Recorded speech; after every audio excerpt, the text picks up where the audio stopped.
In this video, I'll show you how to use motion control on Kling AI.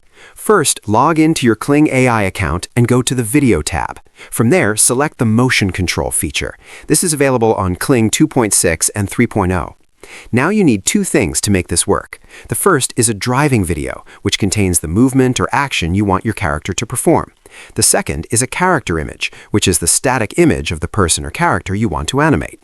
First, upload your driving video. This is the video that contains the action you want to copy, such as a dance, a wave, or a facial expression.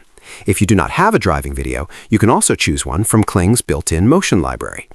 Next, upload your character image. This is the static image that will perform the movements from the driving video.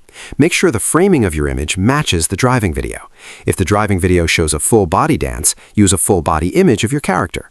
Now select your orientation mode. If you want the character to follow the exact direction and camera movement from the video, choose Character Orientation Matches Video.